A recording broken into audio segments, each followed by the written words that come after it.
Слава Україні! Героям слава! Evening of June the 28th, 10 former hostages of Russia are entering the terminal of the Kyiv airport Zhuliane. The first thing they do is pick up their phones. Не плачь, все закончилось. Закончилось, маленький, мы снова вместе. Я дома. Olena Pekh is speaking to her daughter for the first time in a very long time. The Russian occupiers illegally deprived her, the employee of the Horlivka Art Museum, of freedom back in 2018. Valery Matyushenko was also detained in 2017. Bogdan Geleta and Ivan Levitsky, priest of the Ukrainian Greek Catholic Church, and 5 other civilians arrested in Belarus were also returned from Russian captivity. Crimean activist deputy head of the Majlis of the Crimean Tatar people, Nariman Dzhelal, returned to Ukraine-controlled territory too. We are very tired, but happy to return to our homeland. Each of us has our own story of how we walked our difficult path home, but I am very glad to see you in these wonderful yellow and blue colors. The guys and I in captivity always loved to catch this combination of colors on TV and always remembered our motherland. We perceived it as a kind of sign that Ukraine was not leaving us.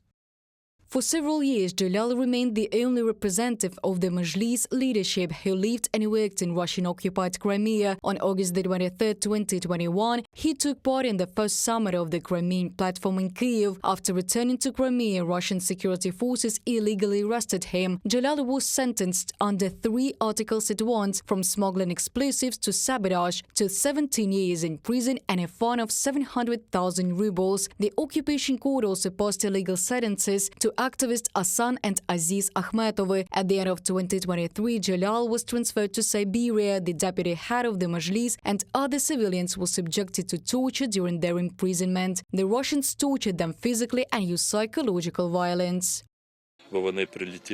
They arrived by helicopter from the exchange site, and Nariman told us that he finally believed that he was already free while still being in Russian hands. But he saw how Ukrainian special forces were coming to take him back. He says that he saw the uniform, saw the strong guys, and understood, now they won't give us away. I know how Nariman Dzhelal was tortured. It wasn't physical for the most part, it was psychological. He was sitting with a bag on his head for almost a day, and the bag was not removed. He was intimidated that his family would be hurt. He was threatened. At the same time, he knew that the Akhmetov brothers were being physically tortured.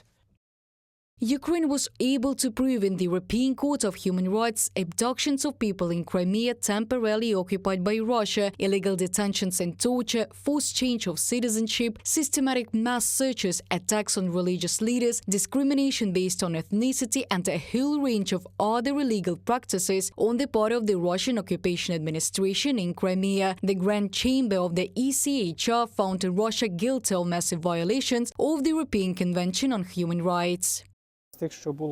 From what was recognized, I was really struck by the list of everything that was stated by the European Court. This includes the disappearance of people and the practice of mistreatment of soldiers, Crimean Tatars, journalists, and Ukrainians. These are errors of those categories of persons, and this is only short, very abstract.